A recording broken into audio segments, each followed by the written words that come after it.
왜 한국 방산업체는 납기를 잘 지킬까요? 왜 미국은 수십조를 쏟아부어도 반도체 생산을 못 따라올까요? 왜 조선업의 95%는 한국, 중국, 일본이 독식할까요? 답은 쌀 농사에 있습니다. 정확히는 어떤 쌀을 키웠느냐가 동북아시아의 제조업을 만들었습니다. 지식의 균형입니다.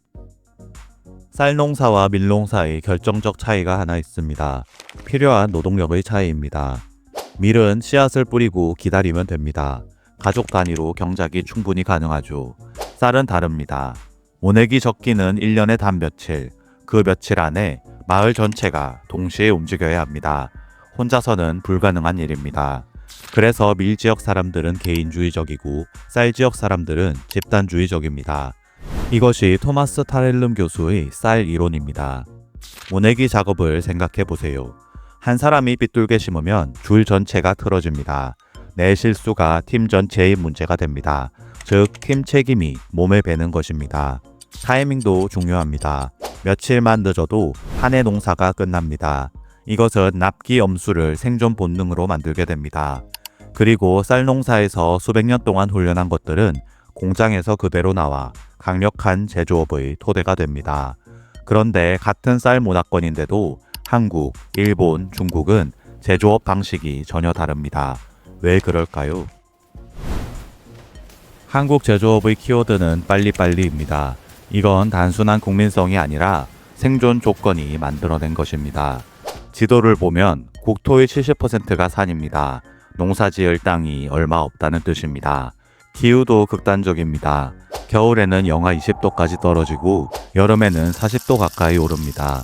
쌀 농사가 가능한 기간 자체가 짧습니다. 그 짧은 기간에 모든 것을 끝내야 합니다. 여기에 외적 침입이 더해집니다. 지금 안 하면 언제 적군이 쳐들어올지 모른다. 이게 수천 년간 한반도의 현실이었습니다. 척박한 땅, 짧은 농사철, 끊이지 않는 외적. 이 세 가지가 만들어낸 생존 전략이 있습니다. 할 수 있는 건 뭐든지 도움이 된다면 누구와도 지금 당장 시작하는 것입니다. 원칙보다는 결과가 우선이며 방법은 나중에 따집니다. 포항제철은 국가 프로젝트였지만 경영은 민간 방식으로 했습니다. 반도체는 삼성이 먼저 뛰어들었고 정부가 뒤에서 밀었습니다. 조선소는 민간 기업이 정부 보증을 등에 업고 세계 시장을 공략했습니다. 그 결과 제철, 반도체, 조선 등 한국은 수많은 산업에서 3, 40년 안에 세계 최상위권에 올랐습니다. 빨리빨리는 무질서가 아닙니다. 생존이 만들어낸 집단의 속도입니다. 반면 일본은 우리와는 확연히 달랐습니다. 일본 제조업의 키워드는 카이젠입니다. 매일 조금씩 나아지며 깊어지는 것, 이걸 계속 반복합니다. 그런데 같은 쌀농사 문화임에도 왜 한국과 이렇게 다를까요? 첫째, 섬나라. 일본은 바다라는 자연 장벽이 있었습니다. 일본에서 생존의 압박은 외부가 아니라 내부에서 발생합니다. 섬 안에서 평생 같은 사람들과 살아야 합니다. 내 평판이 곧 생존이고 평판을 올리는 효과적인 방법은 조직에서 튀지 말고 맡은 일을 극한까지 갈고 닦는 것입니다. 일본 스시 장인은 밥알 온도를 손으로 맞추는데 20년을 씁니다. 10대에 걸쳐 국수집을 운영합니다. 이게 제조업에 들어오면 카이젠이 됩니다. 문제가 생기면 라인 전체를 멈추고 다시는 같은 문제가 나오지 않도록 기록합니다. 그리고 이걸 매일 반복합니다. 세계 자동차 회사들이 수십 년째 토요타를 따라가지 못하는 이유입니다. 둘째는 역사 구조입니다.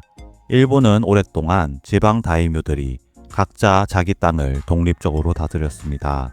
300개가 넘는 지역이 각자의 방식으로 산업을 키워온 것입니다. 한국이 중앙에서 방향을 정하고 전국이 따라가는 구조였다면 일본은 각 지역이 자기 전문 분야를 수백 년 동안 독자적으로 파고드는 구조였습니다. 각 지역의 특색 있는 제조업 전통은 수백 년 동안 쌓였고 교환을 위한 상업이 활발해졌습니다. 그리고 활발한 상업은 품질 경쟁을 만들었습니다. 좋은 물건을 만들어야 팔린다. 이 인식이 수백 년에 걸쳐 몸에 배었습니다. 한국은 추격과 전환이 빠릅니다. 일본은 빠르지 않지만 깊습니다. 한국이 완성품 제조에서 트렌드를 쫓으며 세계를 추격할 때 일본은 그 완성품에 필요한 정밀 소재, 부품, 장비를 만들고 있었습니다. 같은 쌀 농사에서 출발했지만 섬과 지역 분권이라는 일본의 특징이 한국과는 다른 방향으로 나아가게 했습니다. 그럼 중국은 어떨까요? 중국은 다릅니다. 압도적인 규모로 밀어붙입니다. 15년째 세계 제조업 생산 1위. 어떻게 이게 가능했을까요? 이것을 쌀 농사의 집단주의만으로 설명하기에는 스케일이 다릅니다. 그 이유는 황하강과 양쯔강입니다. 황하는 수천 년 동안 1500회 이상 범람했습니다. 강 하나가 왕조를 무너뜨리고 수백만 명을 이주시켰습니다. 양쯔강 유역의 면적은 한반도의 9배입니다. 이 강들을 관리하는 것은 마을 단위로도 지방 단위로도 불가능합니다. 그러면 어떻게 해야 할까요? 황제가 필요합니다. 황제가 관료를 조직하고 관료가 수백만 명을 움직입니다. 이걸 수천 년간 반복하면 국가가 경제를 설계하는 것이 공기처럼 당연해집니다. 중국의 철강 굴기, 석유화학 증설, 조선업 육성 등의 국가 주도 정책은 시진핑이 새로 만든 개념이 아닙니다. 수천 년간 황하를 다스리며 쌓아온 황제적 국가 권력의 전통이 21세기의 산업정책으로 표현된 것입니다. 즉 중국 역시 쌀 농사의 집단주의에서 시작했지만 황하와 양쯔강이 그 집단주의를 마을이 아닌 국가 단위로 끌어올렸습니다. 그런데 여기서 의문이 생깁니다. 동남아시아도 쌀을 먹습니다. 그런데 왜 동북아만큼 제조업이 강하지 않을까요? 동남아시아의 제조업이 상대적으로 약한 이유는 쌀의 종류에 있습니다. 동북아에서 우리가 먹는 찰진 쌀은 자포니카인 반면 동남아에서 먹는 버슬버슬한 쌀은 인디카입니다. 이 두 종은 재배 방식이 완전히 다릅니다. 동남아의 인디카는 직파가 가능합니다. 씨앗을 논에 바로 뿌려도 되며 수로 관리가 단순합니다. 가족 단위로도 할 수 있고 열대 기후라 연중 재배가 가능합니다. 이번 달을 놓쳐도 다음 달에 심으면 된다는 말입니다. 동북아의 자포니카는 다릅니다. 모내기가 필수이며 수로 관리가 복잡합니다. 마을 전체가 움직여야 하고 결정적으로 온대 기후라 모내기 적기가 1년에 단 며칠입니다. 이 타이밍을 놓치면 그해 농사는 끝입니다. 지금 이 순간을 놓치면 굶는다. 이 압박이 시간 엄수, 교율, 일사불란한 동원 문화를 만들었습니다. 동북아 공장들의 납기 준수율이 유독 높은 것의 뿌리가 여기에 있을 수 있습니다. 반면 인디카 문화권은 이 타이밍 압박이 약합니다. 동남아 제조업이 섬유, 신발, 단순 조립에 강하고 정밀 제조에서 아직 동북아를 따라오지 못하는 것과 무관하지 않습니다. 그런데 흥미로운 예외가 있습니다. 베트남입니다. 삼성 스마트폰의 절반이 베트남에서 나옵니다. LG, 폭스콘도 베트남에 대규모 공장을 지었습니다. 동남아 국가 중 유독 정밀 전자 제조업 비중이 높습니다. 베트남 지도를 보면 실마리가 보입니다. 북부는 수천 년 동안 중국의 영향권이었습니다. 홍강 삼각주의 집단 수리농업, 자포니카 재배 문화가 뿌리 내린 지역입니다. 집단주의, 위계, 규율 문화가 강합니다. 삼성, LG, 폭스콘이 공장을 세운 곳은 북부, 하노이, 하이퐁 근처입니다.